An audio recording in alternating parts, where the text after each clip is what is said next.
After about 24 hours, we have the beans having bubbles. This is absolutely normal. So I'm just going to go ahead and rinse this, okay? Pour this through a strainer. I'm going to be adding just tap water at this point. We're going to boil this for half an hour. Then we need to strain and drain the first water, okay? Next up, guys, we're going to add the things that will sweeten these beans. Now, this is a crown prince squash. It's a pumpkin, okay? If you can't get any of these, butternut squash will suffice. Actually, butternut squash is a lot sweeter than the crown prince.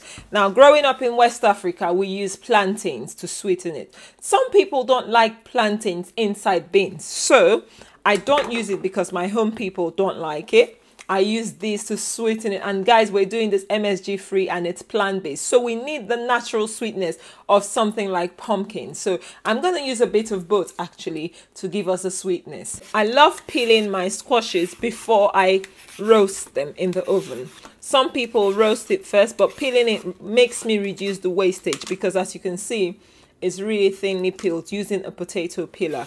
All right. The same goes for the crown prince. Now, when pumpkins haven't cured for so long in this time of the year, they're not difficult to peel, as you can see. Sometimes it's really difficult when it has stayed for months and months. And at that point, I can actually go ahead and roast it first. But this time, I can actually peel it easily with no troubles at all. Okay, it's all peeled now. And guys, this is it. If you've never tried peeling your pumpkins this way, give it a try and let me know. It's actually one of the easiest things and saves you a lot of money. And that's all the peels, not a lot of wastage. Now let's slice our pumpkins. Sometimes you have butternut squash without seeds, okay? I grew these myself. I am a gardener. I grew a lot of our vegetables, so don't worry too much about that. Just gonna scoop whatever is there.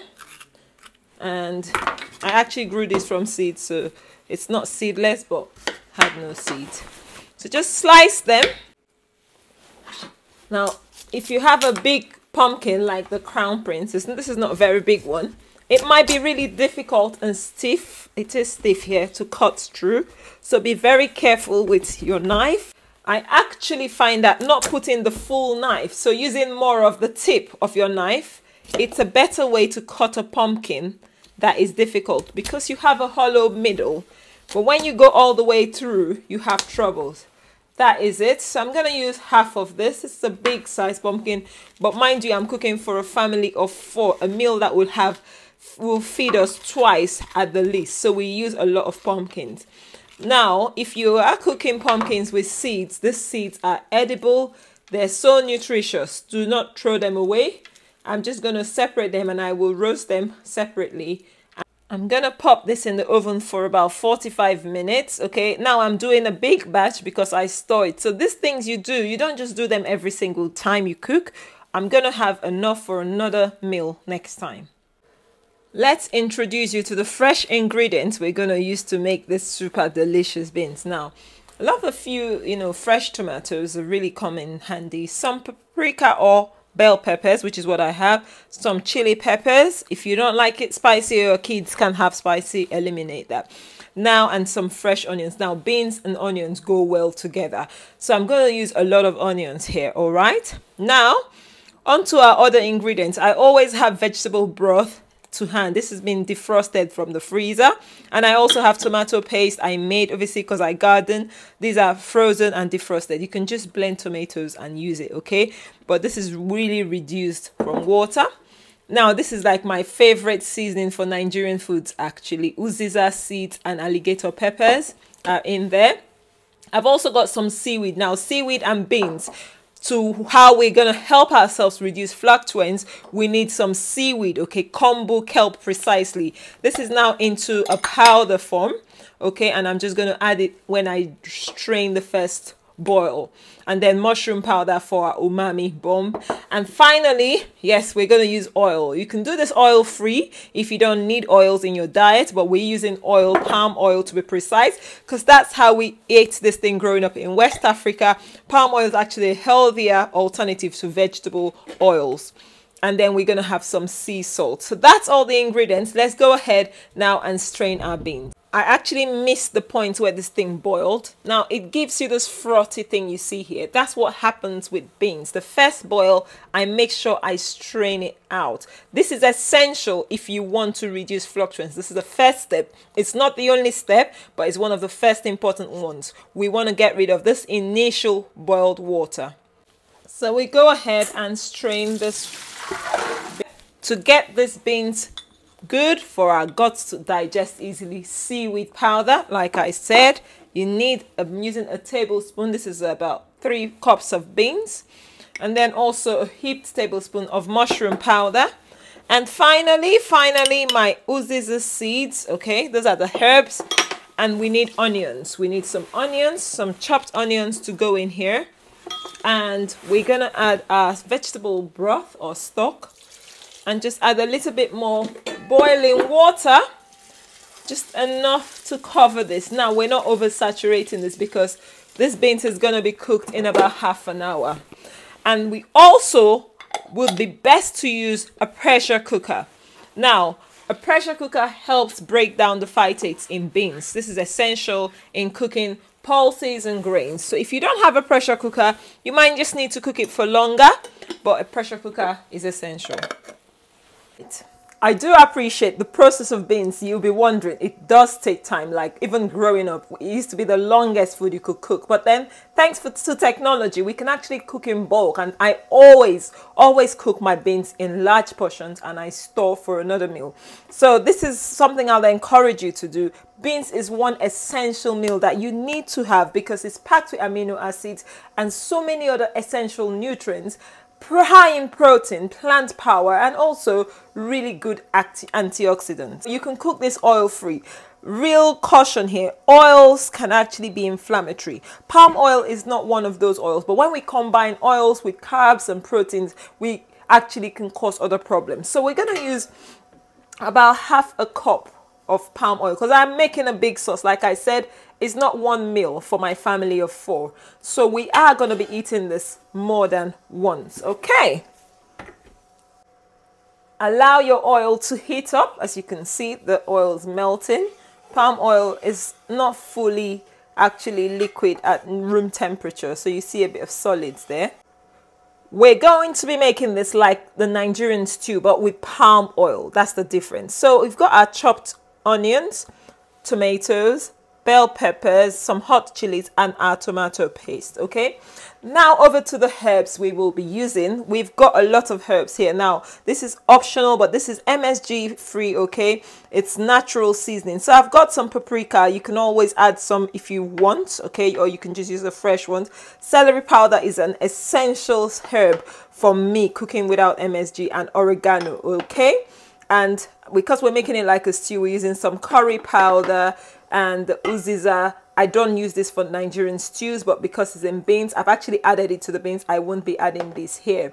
So these are the things I use for my stew, okay? Nigerian stew. Oh, and finally, we want some thyme. Thyme makes a difference, and you can add rosemary. So our oil is heated up. We're just going to chuck in the onions. We don't want it overheating, but we want to produce that little sound. My grandma used to say, if this hasn't made the sound, then the oil is not going to cook. The food's not going to be tasty. Yeah. Leave a comment in the comment section if you had this experience. If you ever cooked for my grandma and you didn't make this chai sound, yeah, you didn't cook a proper meal. So make sure it makes that sound, but obviously that's not true. It's just old wise fables. Guys, I almost forgot this. This is a problem when you're multitasking. Thankfully, it's just right. So next, I'm going to be adding in my tomatoes that have been chopped. Okay, the chopped ones go in next. And at this point, this is all relative. Everyone cooks their Nigerian stew differently. I will be adding, this is a hot curry powder. Okay, add a tablespoon of that. Now, celery powder is the celery leaf, not the celery stems or the stalks that we always, use for juicing. It really enhances the flavor of your cooking naturally without MSG. I have made a video on how I make my natural stew seasoning, but I'm showing you how I add individual things as well. Some thyme powder, okay? And finally, oregano. Okay, these are just the simple things I'm using. I'm not making it a complex stew flavor because I'm using this for beans. Beans is almost like a traditional umami flavor we want, not necessarily a stewy flavor I want here. So now it's all mixed up. We let it cook. Let it cook for about 10 minutes. At this point, I'm gonna go ahead and add my tomato. Ignore the onions there. My homemade tomato paste. This homemade paste has been cooked, so it doesn't need to cook for so long. I'm just gonna let this simmer for about 10 minutes. Just let the spices incorporate. And at this point, I'll also be adding in some salt. Okay, this is sea salt. Okay, don't be alarmed. There's not a lot of salt. The crystals are actually bigger than you normally would think. And then I'll just add some water. So always cooking extra. Don't just cook what you need now, especially in a busy lifestyle, you know, like we have in this modern day. We cook and store, save our time and effort. Our pumpkins have been cooking for a good while now. I think I left it a little longer, but that's fine, depending on the sizes. So I'm gonna make sure it's soft and I can mash it. We want to mash this, so I'm just gonna get the ones I want for now. Some of them are not quite there, like these ones, because they're bigger, they're not quite there, as you can see. But we just want it to be able to be mashable. Okay, remember, this is to give us the sweetness we want in these beans. We want it really sweet. We want everyone to enjoy it, and it's also super nourishing and naturally sweetened too. If you really don't want to see the pumpkin bits like I do, I don't like seeing it in my beans, I give this a proper mash. So you wouldn't really know what's bringing in that sweetness, but it's there. So I'm just using a proper masher and just mashing it like you mash potatoes.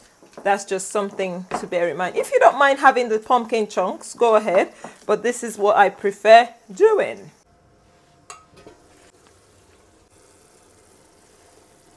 Now our stew is ready. Like, this is delicious Nigerian stew made with palm oil. And you can see there's no oil floating all over the place. We don't want to have that much oil in our food. I'm gonna just add in the chopped bell peppers now. And remember, I told you I'm always cooking in bulk. So I hope these tricks really help you. Let me know in the comment section if you want me to share this sort of cooking, just to show really what I do. I'm gonna take some out to store for a later date. We can use this as a jollof rice base or as a yam and stew, just whatever we fancy. But at least I don't have to be cooking the whole thing all the time, anytime I need to cook my Nigerian food. Because to be honest, our African foods take too long to cook. I have my portion, and this is half of it for our cooking today. So this is quite a good amount to give us our beans. Next up, we're going to go ahead and add our pureed pumpkin. So you can actually use pumpkin puree in a can if you don't want to go through the process of roasting and mashing it. But to be honest, that's the least of the work in this food. I'm just going to add it and then stir the whole thing up. And this thing is ready to meet and marry our beans. Yeah, this is a secret ingredient, guys. If you really want delicious homemade beans pottage, try this, and it's plant-based. Okay, no MSG as well. So this thing is nutrition on point. Yeah, nutrition without inflammation. Get it? Get it. Now it's time. The time has come. Guys, if you try this recipe and it still gives you trouble, beans still gives you trouble, let me know in the comment section. Honestly, just leave a comment for me. This is our beans that was just cooked in the pressure cooker. I'll show you how soft. Okay, that's the texture. It's hot. Don't try this at home. It's burning. But you see the texture is nice and soft. At this stage, if you want it more colorful, you can go ahead and add some paprika powder, which I love. We love it a bit darker. Remember, we haven't used too much palm oil, so this is going to enhance the color. And look at these beans, guys. This beans is super, super nourishing. So guys, we've come to the end of this video. We have finished cooking. This beans is ready to be served. It's so delicious, okay? It's plant-based as well. This is nothing like any plant-based or vegan beans you've ever eaten. If you really doubt me, try using the ingredients and try using this method. You have fluctuant-free beans. You enjoy your beans without any gas, wind, indigestion, and most importantly, you get all the nourishment in there without any inflammation. So thank you for watching. Give us a thumbs up, and also if you haven't yet, kindly subscribe for more videos. And until next time, I will see you in another video. Bye bye.